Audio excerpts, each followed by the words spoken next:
अस्सलाम वालेकुम दोस्तों, welcome to my channel AU Urdu stories. तो दोस्तों, कैसे हैं आप लोग? उम्मीद करता हूँ खैरियत से होंगे। जहाँ भी होंगे खुश होंगे।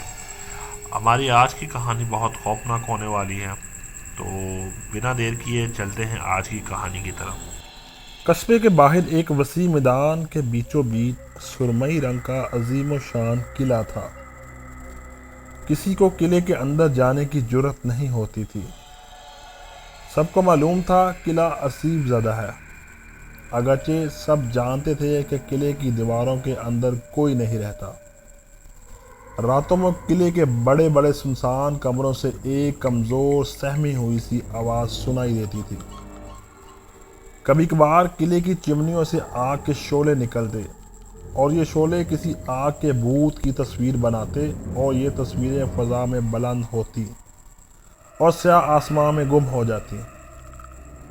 बहुत से दिलेर और महम लोगों ने इस भूत पर काबू पाने की बहुत कोशिश भी की, लेकिन सुबह के उजाले में किले के सबसे बड़े कमरे में मुर्दा हालत में बैठे मिलते। उनकी कुर्सी हमेशा आतिशदान के सामने होती, जिसमें हमेशा आग की बजाय बुझी हुई राख होती। सर्दियों का आगाज था। एक दिन किले के करीबी कस्बे में एक फेरी वाला आया जो बड़ा हंसमुख था।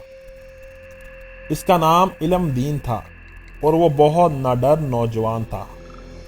वो कस्बे के बाजार में एक जगह रुककर अपने बर्तन और दूसरी चीजें बेच रहा था कि ऐसे में इससे चीजें खरीदने वाली खवातीन ने किले के मतलब कहानियों का जिक्र किया। उन्होंने इलम दीन को बताया कि ऐसी ही रातों में किले की चमनियों से भूत की शक्ल वाला धुआं और आग के शोले निकलते हैं। अगर कोई हिम्मत करके किले के नजदीक जाए तो मातम करती मजलूम आवाजें भी सुनने को मिलती हैं।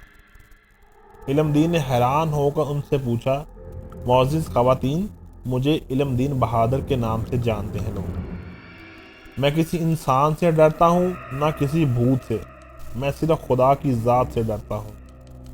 मुझे तो खुशी होगी अगर मैं किले में आज की रात गुजारूं और इस मजलूम रूह को दिलासा दे सकूं। ख़वातीन हैरत ज़दा नज़रों से उसे घूरने लगी।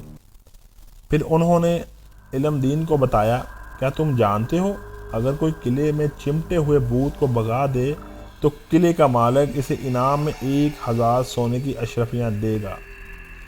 ये बात सुनकर खुशी से इलमदीन की हंसी निकल गई। इसने दिल में तय कर लिया कि अगर ये बात सच्ची है तो वह हर सूरत आज रात किले में ही गुजारेगा और किले को इसमें बसने वाले असीब से छुटकारा दिलवाएगा। इलमदीन खाने का बहुत शौकीन था। इसने ख़वातीन से कहा कि वो अपने शोहरों से कहकर रात गुजारने के लिए इसे लकड़ी के बड़े बड़े टुकड़े ला कर दें ताकि वो किले में सारी रात आग जलाकर रह सके। इसे मसाला लगे हुए गोश्त के पीस, एक बड़ी सराही पानी और 12 अंडे और एक तवा ला कर दें। कस्बे के लोगों ने खुशी खुशी इसकी फरमाइश पूरी कर दी। सूरज गुरूब हुआ तो इलमदीन ने ये सारी चीज़ें अपने गधे पर लादी और इसे हनकाता हुआ किले की तरफ रवाना हो गया। लोग इलमदीन बहादुर को छोड़ने गए, लेकिन ज़्यादा दूर तक नहीं गए। सूरज डूब चुका था और सर्द हवा चहचहाती हुई आवाज़ें निकाल रही थी। हवा में खनकें भी थी और बारिश की बूंदें भी। इलमदीन ने गधे को किले के दरवाजे के पास बगीचे में घास चढ़ने के लिए छोड़ दिया। फिर इसने लकड़ी के टुकड़े और खाने की चीज़ें किले के बड़े कमरे में पहुंचाईं। कमरे में काफ़ी अंधेरा था। चमगादड़ों की परों की फड़फड़ाहट इस कमरे की छत के करीब सुनाई दे रही थी। इसने आतिशदान में लकड़ी के बड़े बड़े सूखे हुए टुकड़े डाले और इन्हें जलाने लगा। सुर्ख और सुनहरी शोले लपक लपक कर चिमनी में बुलंद होने लगे। इलमदीन बैठ गया और आग की गर्मी से महसूस करने लगा। इसने खुद कलामी करते हुए कहा, आग से सर्दी भी भाग जाती है और खौफ भी नज़दीक नहीं आता। इसने तवा आग पर रखा और एहतियात से गोश्त के टुकड़े तवे पर डालने लगा। बहुत अच्छी खुशबू आने लगी। پھر اس نے پانی انڈیلنے کے لیے ابھی سراہی اٹھائی ہی تھی کہ چمنی سے وہی مری ہوئی کمزور آواز آئی، اوہ میں مر گیا، اوہ میں مر گیا۔ علم دین نے جلدی جلدی پانی کا گھونٹ حلق سے نیچے اتارا اور پھر سراہی قریب رکھ لی۔ وہ بولا، اے میرے دوست، تم نے میرا استقبال خوشی سے نہیں کیا، لیکن کم از کم یہ میرے گدھے کی آواز سے بہت اچھی ہے جسے مجھے ہر وقت سننا پڑتا ہے۔ پھر بھی آخر یہ آواز انسانی ہے، یہ کہہ کر گوشت کے ٹکڑے توے پہ پلٹنے لگا۔ دوبارہ آواز آئی، او میں مر گیا، او میں مر گیا۔ علم دین نے پکے ہوئے گوشت کے ٹکڑے احتیاط سے رکابی میں رکھے، پھر اس نے ایک انڈا توڑ کر توے پر ڈال دیا۔ وہ انڈے کو تل ہی رہا تھا کہ آواز دوبارہ آئی۔ اب آواز میں کپکپاہٹ اور خوف کی جھلک تھی۔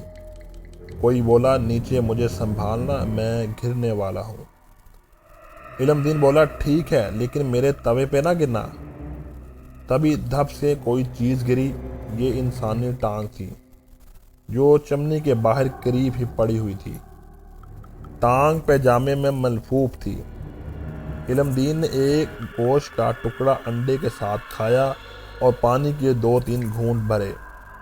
خنک ہوا قلعے کے ارد گرد سیٹیاں بجاتی گزر رہی تھی اور تیز بارش پورے زور سے کھڑکیوں سے ٹکرا رہی تھی۔ تبھی وہی آواز جس میں بہت جلدی تھی، نیچے دھیان رکھنا، میں گرنے والا ہوں۔ پھر ایک اور دھپ کی آواز کے ساتھ کوئی چیز چمنی سے نیچے گری۔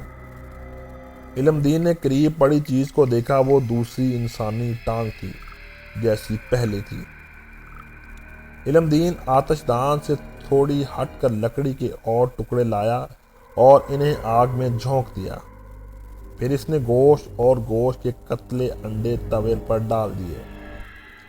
تبھی چلاتی ہوئی آواز گونجی، میں گرنے والا ہوں، مجھے سنبھالنا۔ علم دین ہنستے ہوئے بولا، آ جاؤ بھائی آ جاؤ، لیکن میرے انڈے کو بچانا۔ تب دھپ کی آواز آئی جو پہلی آواز سے کہیں زیادہ تھی۔ یہ انسانی جسم تھا جس نے نیلی قمیض اور بھوری جیکٹ پہنی ہوئی تھی۔ تب علم دین تیسرا انڈا کھا رہا تھا اور گوشت کا ایک اور ٹکڑا۔ تب پھر وہ 2 دفعہ آواز آئی اور دونوں دفعہ 2 انسانی بازو گرے۔ ایک طرف تو علم دین مزید گوشت کے ٹکڑے سینک رہا تھا تو دوسری طرف سوچ رہا تھا، اگر گرنے کے لیے سر ہی بچا ہے، مجھے بھی اشتیاق ہو رہا ہے کہ میں اس شخص کا چہرہ دیکھ سکوں۔ تبھی آواز آئی، دیکھو دیکھو میں گر رہا ہوں۔ اور پھر وہی ہوا جس کے بارے میں علم دین سوچ رہا تھا، یعنی سر بھی چمنی سے فرش پر آ گرا۔ اچھا بھلا سر تھا، سیاہ لمبے بال تھے اور سیاہ آنکھیں بھی تھیں جو تھوڑی کھینچی ہوئی اور مردہ سی لگ رہی تھیں۔ گوشت کے ٹکڑے ابھی آدھے باقی تھے۔ بھوت کے جسم کے سارے حصے ایک دوسرے سے جڑ گئے۔ اب وہ ایک پورا انسان تھا یا بھوت؟ علم دین بولا، شب بخیر، کیا تم گوشت کا پیس اور انڈا کھانا پسند کرو گے؟ بھوت نے جواب دیا، نہیں، مجھے اب خوراک کی ضرورت نہیں ہوتی، لیکن میں تمہیں ایک بات بتانا چاہتا ہوں۔ تم قلعے میں آنے والے پہلے شخص ہو جس نے میرے ٹکڑے جڑتے ہوئے دیکھے پھر بھی نہیں دوڑے، ورنہ دوسرے لوگ تو ٹکڑے دیکھ کر ہی دہشت سے مر جاتے تھے۔ علم دین نے بڑی سنجیدگی سے کہا، وہ شاید اپنے ساتھ کھانا اور آگ جلانے کے لیے لکڑی لے کر نہیں آئے ہوں گے۔ یہ کہہ کر وہ دوبارہ توے کی طرف متوجہ ہوا تو بھوت منت کرتے ہوئے بولا، اگر تم میری مدد کر دو تو تم میری روح کو قید سے آزاد کروا سکتے ہو اور میں پرسکون ہو سکتا ہوں۔ یہاں صحن میں ایک برگد کا درخت ہے جس کی جڑوں میں 3 تھیلے دفن ہیں۔ ایک تھیلے میں تانبے کے سکے بھرے ہیں، دوسرے میں چاندی کے سکے اور تیسرے میں سونے کے سکے۔ میں نے زندگی میں دوسرے ساتھیوں کے ساتھ مل کر لوٹے تھے۔ میں انہیں چھپانے کے لیے قلعے میں لے کر آیا تھا، لیکن جب میں نے انہیں دبا چکا تھا تو میرے ساتھیوں نے مجھے پکڑ کر قتل کر دیا، میرے جسم کے ٹکڑے ٹکڑے کر دیے، لیکن وہ سکے نہیں ڈھونڈ سکے۔ اب میرے ساتھ آؤ اور انہیں کھود کر نکالو۔ तांबे के सिक्के कस्बे की इबादत गाह को दे देना, चांदी के सिक्के गरीबों में बांट देना और सोने के सिक्के तुम रख लो। मुमकिन है इस तरह मेरे गुनाहों की तलाफी हो जाए। इल्मदीन सहन में भूत के साथ गया तो गधे की नज़र भूत पर पड़ी तो वो रींग रींग कर हलकान हो गया। दरख्त के करीब भूत ने कहा, खोदो। इल्मदीन बोला, तुम खोदो। लिहाजा भूत काम में जुट गया। कुछ ही देर में तीनों थैले बरामद हो गए। भूत बोला, वादा करो तुम मेरे कहे पर अमल करोगे। इल्मदीन ने वादा कर लिया। भूत बोला, मेरे जिस्म के साथ लिपटे हुए कपड़े अलहदा कर दो। इल्मदीन ने जैसे ही ऐसा किया तो भूत नज़रों से ओझल हो गया। इसके कपड़े फर्श पर यूं पड़े थे जैसे वो खुद उतार कर गया हो। इल्मदीन सिक्कों को भी बड़े कमरे में साथ ले गया। एक और अंडा तल कर खाया और फिर घोड़े बेचकर सो गया। अगली सुबह कस्बे के लोग इसकी लाश उठाने के लिए किले में आए, लेकिन उन्होंने देखा कि वो तो खुशबाश बैठा अंडे तल रहा है। वो हल्काते हुए बोले, तुम जिंदा हो? इल्मदीन ने जवाब दिया, क्यों नहीं भाई, आपके अंडे और गोश्त ने रात भर मेरा बड़ा साथ दिया। अब मैं ज़रा किले के मालिक से मिलकर अपनी 1000 अशरफियाँ हासिल करता हूँ। किले का भूत हमेशा के लिए चला गया है। तुम इसके कपड़े सबूत के तौर पर सहन में देख सकते हो। लोग अभी हैरत से इसका मुंह ही तक रहे थे कि इसने तीनों थैले गदर पर लादे और वहां से रवाना हो गया।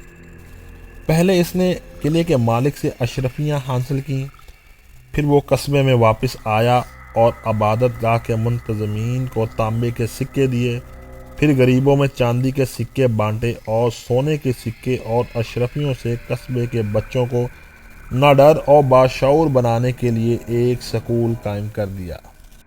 अगर आपको आज की वीडियो पसंद आई हो तो लाइक कीजिएगा, शेयर कीजिएगा और कमेंट सेक्शन में अपनी राय ज़रूर दीजिएगा, ताकि हम आने वाले दिनों में आपके लिए मज़े की स्टोरीज़ लेके आते रहें। मिलते हैं अगली वीडियो में, तब तक के लिए अल्लाह हाफिज़।